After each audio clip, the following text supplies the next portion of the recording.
Tout bascule après 20 000 dollars. C'est choquant parce que ce chiffre paraît ridicule. Et pourtant, selon le texte, c'est exactement là que presque tout le monde échoue. Pas par manque d'intelligence, pas par manque de travail, mais parce que très peu de gens atteignent ce seuil précis. Et ce qui est dérangeant, c'est que ton salaire n'a presque aucune importance. Le texte le dit clairement. Leur salaire n'a rien à voir avec ça. Si tu gagnes peu, beaucoup ou juste assez, le mécanisme reste le même. Et si tu ne comprends pas ce point, tu risques de rester bloqué toute ta vie au même endroit sans même savoir pourquoi. Voici la contradiction centrale. On te répète que la richesse est compliquée, réservée aux experts, aux gens qui s'y connaissent. Mais ici, l'affirmation est l'inverse. La richesse serait surtout de l'arithmétique, froide, simple, impitoyable. Et c'est précisément pour ça que personne ne veut te l'expliquer comme ça. Parce que si c'est vraiment aussi simple, alors l'échec n'a plus d'excuses confortables. Et ça, c'est insupportable pour beaucoup de gens. Maintenant, mets-toi à la place décrite dans le texte. Un salaire ordinaire, un compte surveillé au centime près, l'impression que la montagne est trop haute. Le texte insiste lourdement sur ce point. Commencer avec presque rien, c'est la norme, pas l'exception. Et pourtant, c'est exactement là que se cache le piège. Parce que quand tu économises quelques centaines par mois et que rien ne semble bouger, ton cerveau conclut que l'effort est inutile. Et c'est là que presque tout le monde abandonne. Mais voici le détail qui change tout. Le texte explique que ce moment de découragement arrive précisément au pied d'une courbe exponentielle, une courbe qui paraît plate, qui donne l'impression que rien ne se passe, mais qui ne l'est pas. Elle attend. Et si tu quittes le jeu à ce moment-là, tu ne verras jamais ce qui se passe juste après. C'est ça, le vrai danger. Pas de manquer d'argent, mais de quitter trop tôt sans comprendre où tu te trouves vraiment. Et c'est là que la question devient personnelle. Si tu regardes ta propre situation aujourd'hui, est-ce que tu es encore coincé dans cette zone plate ou est-ce que tu es en train d'abandonner exactement au mauvais moment, juste avant que les règles commencent à changer? Regarde comment le texte cadre le problème, parce qu'il ne parle pas d'un cas isolé. Il décrit un schéma qui se répète presque mécaniquement. Tu économises lentement, péniblement, quelques centaines par mois. Le texte donne un exemple très précis. Supposons que tu arrives à économiser 400 dollars par mois, soit 4 800 dollars par an. Ce n'est pas spectaculaire, ce n'est pas viral, et c'est exactement pour ça que ça fonctionne ou que ça casse. Après un an, le texte est brutalement honnête. Tu regardes ton compte et tu vois environ 5 000 dollars. C'est tout. Un an d'effort, de repas préparés à la maison, de vacances annulées, de voitures gardées plus longtemps, et le résultat te paraît presque insultant. Le texte insiste sur ce moment précis parce que c'est là que l'histoire bascule pour la majorité des gens. Pas plus tard, pas plus tôt, là. Et ce qui rend ce moment dangereux, c'est la façon dont ton cerveau interprète ce chiffre. Le texte explique que la plupart des gens font un calcul totalement faux. Ils pensent de manière linéaire. Si 5 000 dollars prennent un an, alors 100 000 en prendront 20. Et à cet instant précis, l'idée même de continuer devient absurde. Vieillir pauvrement semble inévitable. Donc, ils arrêtent. Mais voici la question que le texte force à poser. Sans la formuler explicitement, et si ce raisonnement était complètement inversé? Et si ce chiffre décevant n'était pas la preuve que ça ne marche pas, mais la preuve que tu es exactement là où tout le monde abandonne? Le texte ne décrit pas l'échec comme un manque de discipline, mais comme une erreur de lecture de la situation. C'est là que l'événement central apparaît, sans encore tout révéler. Le texte affirme que les premières étapes de la construction de richesse sont brutalement lentes, presque conçu pour tester ta patience, comme si le système voulait éliminer tous ceux qui ne peuvent pas attendre. Et si c'est vrai, alors rester pauvre n'est pas toujours le résultat d'un manque d'effort, mais d'un abandon au pire moment possible. Alors pose-toi cette question pendant une seconde. Si la majorité des gens échouent exactement ici, est-ce que le vrai défi n'est pas d'être plus intelligent, mais simplement de tenir plus longtemps que les autres? Voici l'affirmation forte que le texte assume pleinement. La majorité des gens ne restent pas pauvres parce qu'ils gagnent trop peu, mais parce qu'ils abandonnent juste avant le point de bascule. Et cette affirmation n'est pas lancée dans le vide. Elle est immédiatement appuyée par un détail chiffré très concret. Le texte prend un exemple simple, presque banal. Avec 1 000 $, un rendement de 10 produit 100 $. $100. Autrement dit, rien qui change ta vie, rien qui motive, rien qui impressionne. C'est exactement pour ça que presque personne n'y croit. Le texte insiste sur ce contraste parce qu'il est psychologiquement destructeur. Tu fais tout correctement, tu économises, tu investis prudemment et pourtant ton argent semble inutile. Et c'est là que la plupart des gens concluent que l'investissement, ce n'est pas pour eux. Mais ce que le texte montre, c'est que cette conclusion est tirée au pire moment possible. Observe maintenant ce que le texte ajoute juste après, et c'est crucial. Il explique qu'avec 20 000 $, le même rendement de 10 % produit soudainement 2 000 $ par an. Ce n'est toujours pas une fortune, mais cette fois, c'est visible, réel, mesurable, et surtout, ce n'est plus négligeable par rapport à ce que tu ajoutes toi-même avec ton salaire. Le texte le souligne implicitement. À partir de là, l'argent commence à participer à l'effort. Et voici ce que beaucoup ne remarquent pas à la première lecture. Le texte ne dit pas que 20 000 $ rendent riche. Il dit que 20 000 $ changent la dynamique. Avant, tu faisais tout le travail pendant que ton argent ne fait presque rien. Après, ton argent commence à se comporter comme un partenaire silencieux et ce partenaire devient de plus en plus actif avec le temps. Notice ce qui n'est jamais promis ici. Aucune richesse rapide, aucun raccourci, aucun coup de chance. Juste une transition lente mais irréversible où les rendements passent de symbolique à comparable à ton effort personnel. Et quand cette égalité arrive, le texte est clair, le jeu n'est plus le même. Alors la vraie question devient inconfortable. Si le système commence à fonctionner seulement après ce seuil, combien de personnes jugent toute leur vie financière sur une phase où, par définition, ça ne peut pas encore fonctionner? À partir de là, le texte montre comment la situation s'intensifie presque sans que les gens s'en rendent compte. Une fois ce seuil franchi, quelque chose commence à se normaliser, alors que ça ne devrait pas l'être.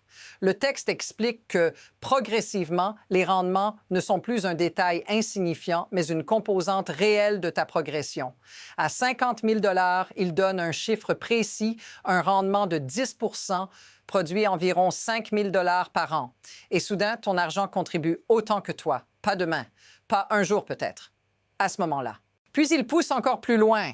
À 100 000 $, le même mécanisme produit 10 000 $ par an. Et là, le texte est sans ambiguïté. Ton argent travaille plus dur que toi. C'est le renversement complet de la situation initiale. Avant, tu faisais tout l'effort pendant que ton capital restait presque immobile.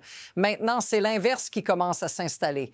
Et ce basculement est présenté comme le véritable secret de la richesse, celui que presque personne n'atteint parce qu'il faut survivre à la phase la plus frustrante. Ce qui rend cette escalade dangereuse, c'est qu'elle ressemble à quelque chose de anormalement lent au début, puis anormalement rapide ensuite.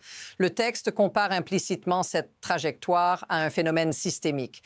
Personne n'atteint la partie raide de la courbe sans traverser la partie plate. Jamais. Et pourtant, tout dans notre culture pousse à rejeter ce genre de progression. Tout doit être immédiat, visible, spectaculaire. Mais voici le point où l'histoire se retourne. Le texte explique que ce moment de transition n'arrive pas parce que tu deviens soudainement plus intelligent, plus chanceux ou mieux informé. Il arrive simplement parce que tu n'as pas abandonné. Ce qui était auparavant perçu comme une faiblesse, la lenteur, devient soudain un avantage massif. Et ce qui était présenté comme normal, tout vouloir accélérer, devient un piège.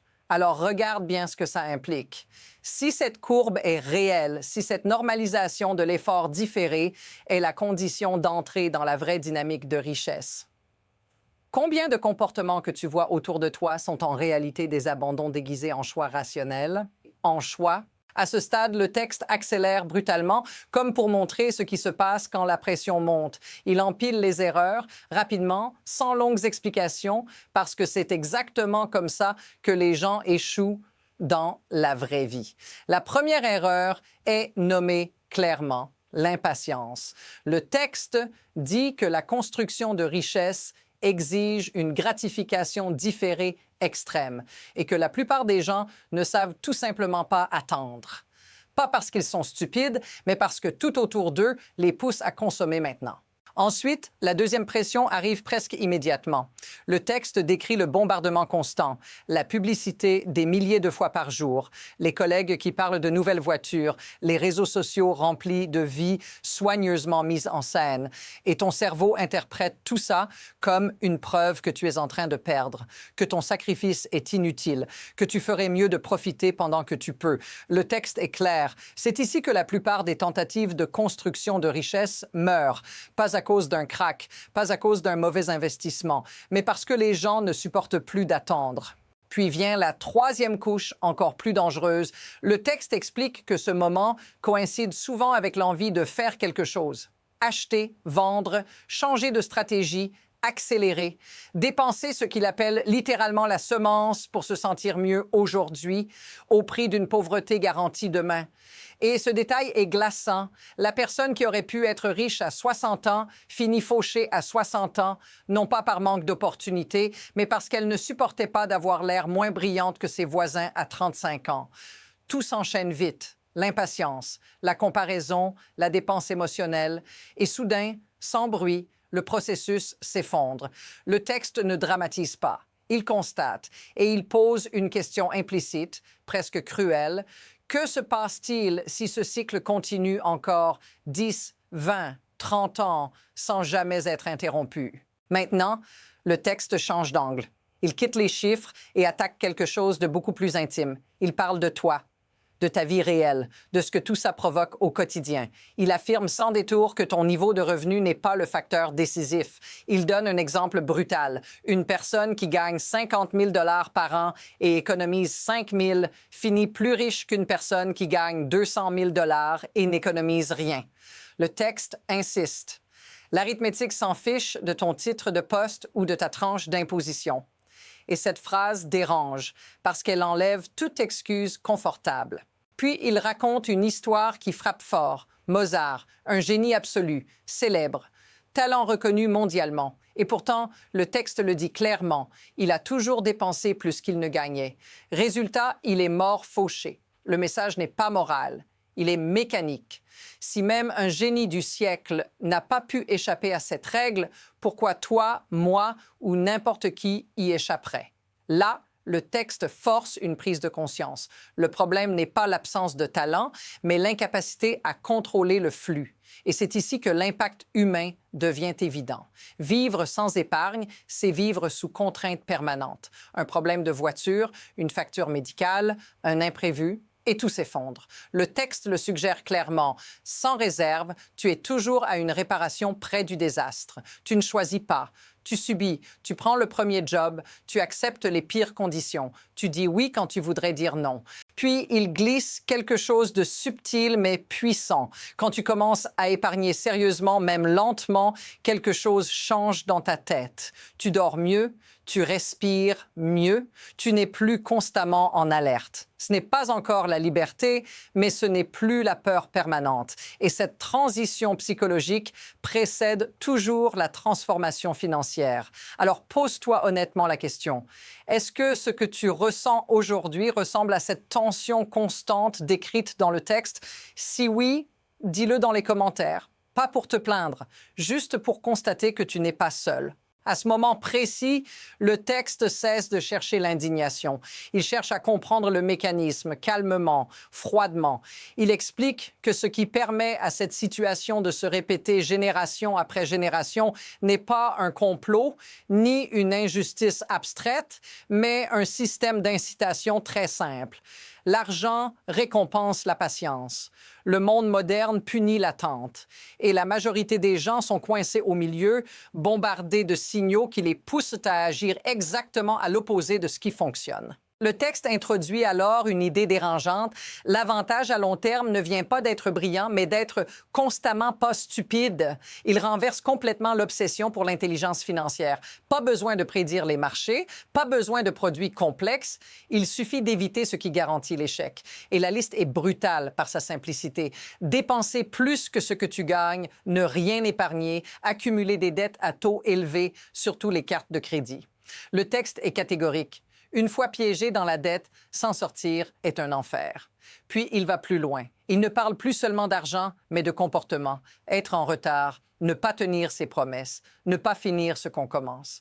Ces détails semblent anodins, mais le texte les relie directement à l'échec financier, parce qu'ils détruisent ta réputation, ton capital social et donc ton pouvoir de négociation. Le système ne récompense pas l'excuse, il récompense la fiabilité. Voici la partie que peu de gens acceptent. Le texte affirme que se sentir victime est l'un des états mentaux les plus dangereux.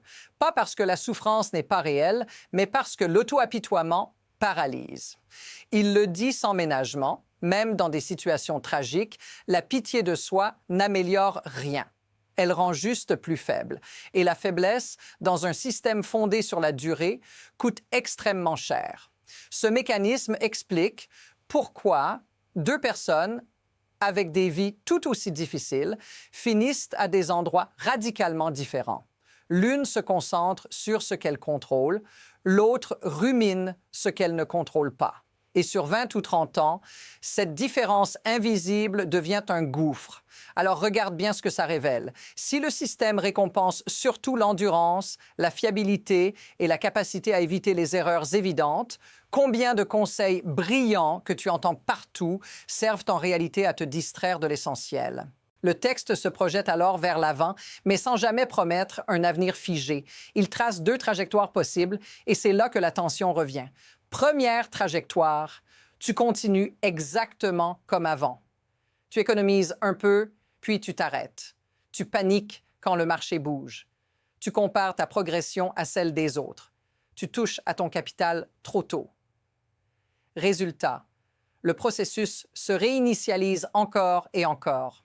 Chaque redémarrage se fait avec moins de temps devant toi parce que tu es plus âgé et la magie de la capitalisation a moins d'années pour agir. Le texte est clair. Chaque reset rend la victoire statistiquement plus difficile. Deuxième trajectoire, tu acceptes que ce soit plus dur aujourd'hui qu'avant. Le texte le reconnaît explicitement. Plus de concurrence, moins d'opportunités évidentes, un monde plus exigeant. Mais il ajoute immédiatement que plus dur ne veut pas dire impossible. Les règles fondamentales n'ont pas changé. L'arithmétique n'a pas changé. La patience fonctionne toujours. La discipline fonctionne toujours. L'apprentissage continu fonctionne toujours. La seule différence, c'est que moins de gens sont prêts à faire l'effort assez longtemps. Et c'est là que le texte glisse un détail stratégique. Ceux qui réussiront dans cette génération ne seront pas ceux qui se plaignent que les générations précédentes avaient la vie plus facile. Ce seront ceux qui acceptent la difficulté accrue comme un fait et qui exécutent quand même, sans bruit, sans spectacle, sans validation extérieure, pendant que les autres abandonne. Le futur proche, selon le texte, n'est donc pas une révélation soudaine. C'est une accumulation silencieuse, une personne après l'autre qui franchit ce fameux seuil invisible pendant que la majorité se persuade que ça ne marche plus. Et quand ce basculement devient visible, il est déjà trop tard pour ceux qui ont quitté le jeu. La question finale n'est donc pas « est-ce que ça va marcher ?» La question est beaucoup plus inconfortable. Dans laquelle de ces deux trajectoires es-tu déjà engagé sans même t'en rendre compte? Le texte se termine par une idée qui refrappe tout ce que tu viens d'entendre. La vraie récompense n'a jamais été l'argent lui-même. L'argent n'est que l'effet secondaire. Le but réel, c'est la liberté.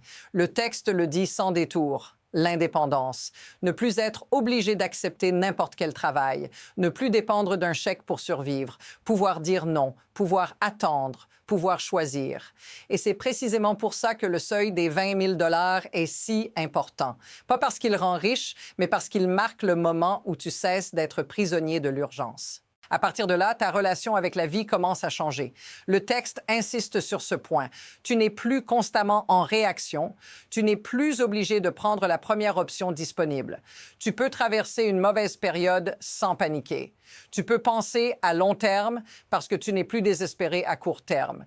Et cette capacité-là, bien plus que n'importe quel rendement, est ce qui sépare ceux qui subissent leur vie de ceux qui la dirigent. Mais le texte ajoute aussi un avertissement final. Beaucoup de gens échouent juste après avoir commencé à réussir. Ils augmentent leur train de vie trop vite. Ils compliquent tout. Ils écoutent des vendeurs de produits financiers qui gagnent de l'argent grâce à la complexité, pendant que toi, tu devrais gagner de l'argent grâce à la simplicité. Le message est presque brutal dans sa clarté. Chaque dollar non dépensé est un dollar qui continue de travailler pour toi. Chaque dollar dépensé en luxe est un dollar mort. Alors tout se referme sur une seule phrase implicite. Si c'est simple, c'est probablement juste. Dépenser moins que ce que tu gagnes. Épargner toujours quelque chose. Éviter la dette toxique. Apprendre toute ta vie. Être patient quand tout te pousse à faire l'inverse. Ce n'est pas compliqué, mais c'est difficile. Et c'est précisément pour ça que si peu de gens y arrivent. La vraie question maintenant n'est pas de savoir si tu comprends. Tu comprends. La vraie question est ce que tu vas tenir assez longtemps pour voir la courbe se redresser. Parce qu'une fois que ça commence, tout change. Et si tu veux continuer à comprendre ce que la plupart des gens ne voient jamais à temps, reste ici. Abonne-toi. La suite se joue toujours avant que tout le monde s'en rende compte.